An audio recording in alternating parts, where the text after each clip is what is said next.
வணக்க மக்களே, நாம இந்த ஆரோக்கியமான எச்சரிக்கை பதிவில் சிறுநீரக பாதிப்பினுடைய ஆரம்ப கட்ட பொதுவான அறிகுறிகளை பற்றி நம்ம விளக்கமாக பார்க்க போகிறோங்க.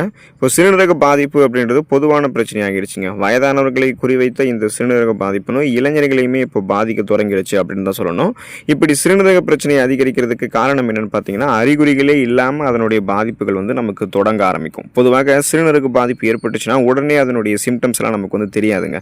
அது தீவிர நிலையை அடைஞ்சதுக்கப்புறம் தான் அந்த அறிகுறிகள் தெரிய ஆரம்பிக்கும். அதனால தான் நாள்பட்ட சிகிச்சை எடுக்கக்கூடிய பிரச்சனையாக உருவெடுத்து பெரிய பிரச்சனையாக சிறுநீரக பாதிப்பு நமக்கு மாறிட்டு அதுக்கப்புறம் உயிருக்கே தீங்கி விளைவிக்கக்கூடிய ஒரு பிரச்சனையாக ஆரம்பிச்சிடுது.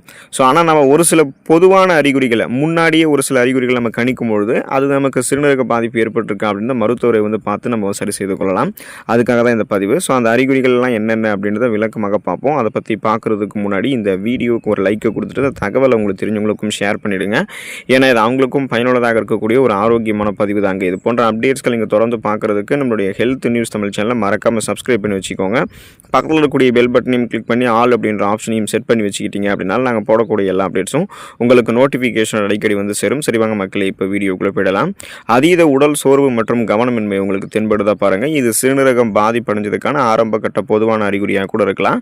இது எதனால் உங்களுக்கு ஏற்படுதுன்னா, சிறுநீரகத்தினுடைய செயல்பாடுகளில் தொய்வு ஏற்படும் பொழுது உடலினுடைய நச்சுக்கள் மற்றும் அசுத்தங்கள் ஏதாவது இருந்துச்சுன்னா அது சுத்திகரிக்கப்படாமல் ரத்தத்தில் போயிட்டு கலந்துருங்க. ஏன்னா ஒரு கழிவு நீக்க மண்டல வேலை, அதாவது சிறுநீரகத்தினுடைய வேலை அப்படின்றது நம்மளுடைய உடலில் இருக்கக்கூடிய நச்சுக்களை வெளியேற்றுவது தான். சிறுநீர் வழியாக வெளியேற்றணும். அப்போ தான் அந்த கழிவுகள் நமக்கு வெளியேற்றப்படும். ஸோ ஆனால் அந்த சிறுநீரகத்தினுடைய செயல்பாடுகளில் தொய்வு ஏற்படும் பொழுது கழிவுகள் வெளியேற்றப்படாமல் இருக்கும்போது என்ன ஆகும்னா அதோட ரத்தத்தில் போயிட்டு நமக்கு கலந்துரும். இதனால் அனிமியா என்று சொல்லக்கூடிய ரத்த சோகை நோய் ஏற்பட்டு நீங்கள் எப்போதுமே அதீத சோர்வாகவும் பலவீனமாகவும் உங்களை உணர்வீங்க. எந்த விஷயத்திலுமே கவனம் செலுத்த முடியாமல் போகக்கூடிய அந்த கவனமின்மை அந்த அறிகுறி இருக்கும். மயக்கம், தலைவலி, குமட்டல், வாந்தி, உடல் சோர்வு, உடல் பலவீனம், உடல் கடுமையாக வலிக்கிறது, இந்த மாதிரியான அறிகுறிகள் இருக்கும். ஸோ இந்த மாதிரி இருக்கும்போது உடனே மருத்துவரை அணுகி செக் பண்ணி அதை நீங்கள் சரி செய்து கொள்வது நல்லது. தூங்குவதில் சிரமம் ஏதாவது உங்களுக்கு ஏற்படுதா பாருங்கள். இதுவுமே சிறுநீரகம் பாதிப்படைஞ்சால் வரக்கூடிய ஆரம்ப கட்ட பொதுவான அறிகுறியாக தான் இருக்குது. சிறுநீரகம் என்ன பண்ணணும் அப்படின்னா, நச்சுக்களை சரியாக வடிகட்டி சிறுநீர் வழியாக வெளியேற்றணும். அப்படி வெளியேற்றாமல் போகும்போது ரத்தத்தில் நமக்கு பார்த்தீங்கன்னா அந்த நச்சு கழிவுகள் தேங்கும் அப்படின்னு பார்த்தோம். ஸோ அந்த மாதிரி தேங்கும் போது ரத்த சோகை மட்டும்தான் ஏற்படுமா அப்படின்னு பார்த்தீங்கன்னா, நம்மளுடைய தூக்கத்தினுடைய தரத்தையுமே அது பாதிக்கும் அப்படின்றத நீங்கள் தெரிஞ்சுக்கோங்க. அப்போ தூக்கத்தினுடைய தரம் பாதிக்கப்படும் போது அது உங்களுக்கு உடல் பருமனை ஏற்படுத்தலாம் மற்றும் நாள்பட்ட சிறுநீரக நோய்க்கு உங்களுக்கு வழிவகுக்கும். அப்படி சிறுநீரக நோய் உங்களுக்கு ஏற்பட்டுச்சு அப்படின்னா உங்களுக்கு தூக்கமின்மை பிரச்சனையுமே காமனாக இருக்கும். ஸோ இது சிறுநீரக பாதிக்கப்பட்டவர்கள் கூறக்கூடிய ஒரு பொதுவான பிரச்சனையாக இப்போ இருக்குது. நீங்கள் நிறைய பேர்கிட்ட போயிட்டு சிறுநீரகம் செயலிழந்து போனவங்க கிட்ட ஏதாவது உங்களுக்கு இருக்கக்கூடிய ஒரு பொதுவான அறிகுறியை சொல்லுங்கள், அல்லது அதிகபட்சமாக நீங்கள் துன்பப்படக்கூடிய ஒரு அறிகுறியை சொல்லுங்கன்னா அவங்க என்ன சொல்லுவாங்கன்னா, எங்களுக்கு தூக்கம் சரியாக வரமாட்டிருக்கு அப்படின்னு தான் சொல்லுவாங்க. ஏன்னா காமனாக இது அனைவருக்குமே இருக்கும். ஸோ தூங்குவதில் உங்களுக்கு சிரமம் இருந்துச்சு அப்படின்னாலுமே நீங்கள் உடனே மருத்துவரை அணுகி அது சிறுநீரக பாதிப்பு ஏற்பட்டிருக்கா அப்படின்னு செக் பண்ணிக்கிட்டு அதுலேருந்து நீங்கள் விடுபட்டு கொள்வது உங்களுக்கு ரொம்ப ரொம்ப நல்லது. வறண்ட மற்றும் அரிக்கக்கூடிய சருமம் தொடர்பான பிரச்சனைகள் ஏதாவது உங்களுக்கு இருக்கா பாருங்கள். அதுவுமே சிறுநீரகம் பாதிப்படைஞ்சால் ஏற்படக்கூடிய ஆரம்ப கட்ட அறிகுறியாக தான் இருக்குது. ஸோ இது எப்படி ஏற்படும்னு பார்த்தீங்கன்னா, உடலினுடைய தேவையற்ற நீர் மற்றும் நச்சுக்களை வெளியேற்றுவது தான் ஆரோக்கியமான ஒரு சிறுநீரகத்தினுடைய வேலை அப்படின்றது நமக்கே தெரியும். இந்த வேலை நமக்கு சரியாக நடந்துச்சுன்னா ரத்த சிகப்பணுக்கள் நமக்கு புதுசாக நமக்கு உருவாகும். எலும்பு ஆரோக்கியம் மேம்படும். அதோடு உடலினுடைய மினரல் சத்துக்களினுடைய தேக்கமும் சீரான அளவில் இருக்கும். ஆனால் இது எதுவுமே நமக்கு சரியான முறையில் ஒரு ப்ராப்பரான மெத்தடில் நடக்கலை அப்படின்னா நம்ம ரொம்ப எச்சரிக்கையாக இருக்கணும். நமக்கு சருமம் தொடர்பான பிரச்சனைகள் ஏற்படுறதுக்கு அதிகபட்ச வாய்ப்புகள் இருக்குது. அதாவது சருமம் வறட்சியானதாக மாறும். அரிக்கக்கூடிய சரும எரிச்சல், சருமம் தொடர்பான தோல் அலர்ச்சி பிரச்சனைகள் நமக்கு ஏற்படும். அது மட்டும் இல்லாமல் எலும்பு தொடர்பான பாதிப்பும் நமக்கு ஏற்படும். அதோடு சிறுநீரக பாதிப்பு உங்களுக்கு நீண்ட நாட்களுக்கு இருந்துச்சுன்னா சரியான முறையில் ஊட்டச்சத்துக்களையும் மினரல்ஸ்களையும் சமன் செய்ய முடியாமல் போகக்கூடிய வாய்ப்பு இருக்குது. அப்போ சரியான முறையில் ஊட்டச்சத்துக்கள் உங்களுக்கு கிடைக்கல அப்படின்னா உடல் ஊட்டச்சத்து குறைபாடால் அவதிப்படும் போது நோய் எதிர்ப்பு சக்தி திறன் குன்ற ஆரம்பிக்கும், அது குறைய ஆரம்பிக்கும். அப்போ அதை காரணமாக வைத்து உங்களுக்கு பல்வேறு விதமான நோய் தாக்கமும் ஏற்படலாம். ஸோ உடனே நீங்கள் அது சரி செய்து கொள்வது நல்லது. வழக்கத்திற்கு மாறாக அடிக்கடி சிறுநீர் கழிக்கக்கூடிய உணர்வு, அந்த மறுபடியும் நமக்கு சிறுநீர் கழிக்கணும் அப்படின்ற அந்த ஒரு ஃபீல் வந்துட்டே இருக்குன்னா அதுவுமே சிறுநீரகம் பாதிப்படைஞ்சதுக்கான ஏற்படக்கூடிய ஆரம்ப கட்ட அறிகுறியாக கூட இருக்கலாம். நீங்கள் செக் பண்ணணும். இப்போ நீங்கள் அடிக்கடி சிறுநீர் கழிக்கிறீங்க அப்படின்னா, அதுவும் இரவு நேரங்களில் அதிகமாக சிறுநீர் கழிக்க உங்களுக்கு தோணுது அப்படின்னா அது சிறுநீரக பாதிப்பினுடைய அறிகுறி தாங்க. அதாவது சிறுநீரகத்தினுடைய வடிகட்டக்கூடிய செயல்திறன் தடைப்படும் பொழுது அந்த கெப்பாசிட்டி நமக்கு தடைப்பட்டுச்சு அப்படின்னா அடிக்கடி சிறுநீர் வெளியேற்றணும் அப்படின்ற அந்த ஃபீல், அந்த உணர்வு நமக்கு தோன்றத ஆரம்பிக்கும். சில நேரங்களில் இன்ஃபெக்ஷன்ஸ் உங்களுக்கு ஏற்பட்டிருந்தாலுமே இந்த மாதிரி சிறுநீர் அடிக்கடி வெளியேற்றணும், அதாவது சிறுநீரக தொற்று ஏற்பட்டிருந்தாலுமே உங்களுக்கு இந்த மாதிரி தோன்ற ஆரம்பிக்கும். குறிப்பாக பார்த்தீங்கன்னா சுகர் ப்ராப்ளம் இருக்கக்கூடிய பேஷண்ட்ஸ் எல்லாம் அடிக்கடி இந்த மாதிரி சிறுநீர் வெளியேற்றணும்னு நினைப்பாங்க. அவங்களுக்குமே சிறுநீரகம் பாதிப்படைச்சு தான் இருக்கும். ஸோ உங்களுக்கும் இது மாதிரி இருக்கான்னு பாருங்கள். இது இது மாதிரி இருந்ததுன்னா உடனே நீங்கள் வந்து மருத்துவரை அணுகி சரி செய்து கொள்வது நல்லது. சிறுநீரில் ரத்தம் கசிதல் உங்களுக்கு ஏற்படுதா பாருங்கள், அதுவுமே சிறுநீரகம் வந்து பாதிப்படைஞ்சதுக்கான அறிகுறி தான் சுட்டி காட்டுது. ஆரோக்கியமான சிறுநீரகம் என்ன பண்ணணும் அப்படின்னா, ரத்தத்தில் இருக்கக்கூடிய நச்சுக்களை மட்டும் சுத்தம் செஞ்சு ரத்த செல்களை வந்து பாதுகாக்கணும்.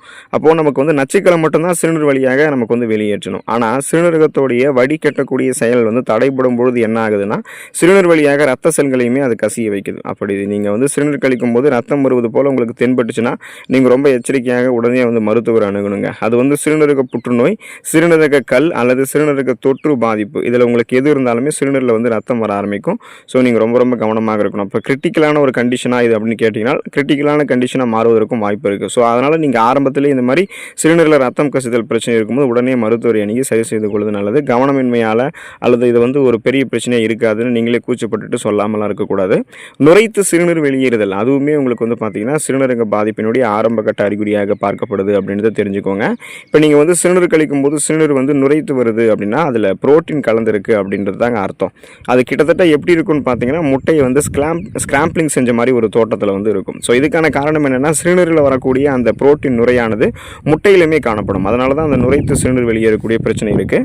அந்த நுரைத்து சிறுநீர் வெளியேறக்கூடிய பிரச்சனை இருக்கும்போது ஒரு அறிகுறியிலுமே உங்களுக்கு வந்து தொடர்ந்து இருக்கும். அது என்னென்னா, கண்களை சுற்றிய வீங்கிய தோற்றம் வந்து தென்பட ஆரம்பிக்கும். இப்போ நுரை பொங்கி சிறுநீரகத்தில் புரோட்டீன் வெளியேறுவது சிறுநீரக பாதிப்பினுடைய ஆரம்ப கட்ட அறிகுறியாக இருக்குங்க இல்லையா? அப்படி உங்களுக்கு வந்து சிறுநீரகம் அதிக அளவிலான புரோட்டீனை வெளியேற்றுது அப்படின்னா அதனுடைய அறிகுறிகளாக கண்களை சுற்றிய வீங்கிய தோற்றம் வந்து உங்களுக்கு தென்படும்.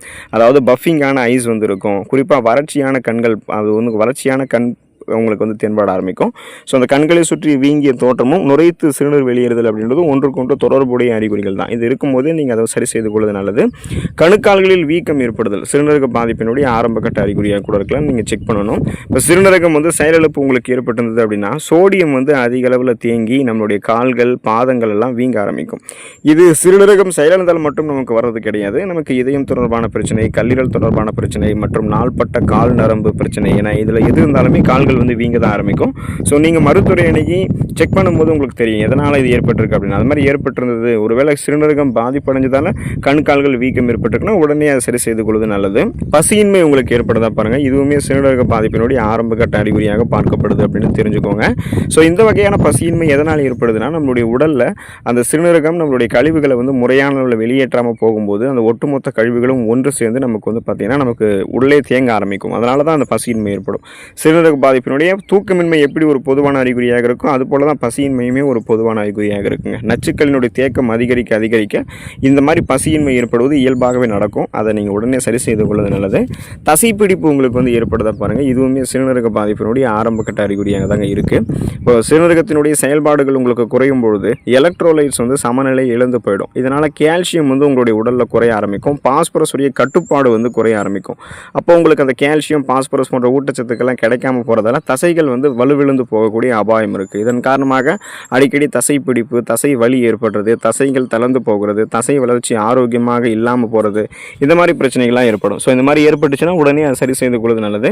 இந்த ஆரம்ப கட்ட பொதுவான அறிகுறிகள் உங்களுக்கு முன்னாடியே தென்படும் பொழுதே நீங்கள் மருத்துவரை அணுகி சிறுநீரக பாதிப்பு வந்து சரி செய்து கொள்வது நல்லது. ஏன்னா கழிவு நீக்க மண்டல வேலை மிகச்சிறப்பாக நடக்கலைன்னா நம்மளுடைய உடல் பாதிக்கப்படும். ஸோ அதனால் அதை சரி செய்து கொண்டு உடலை நலமாக பராமரித்துக் கொள்ளுங்கள். அடுத்த ஆரோக்கியமான பதிவில் மறக்காமல் சந்திப்போம். நன்றி மக்களே.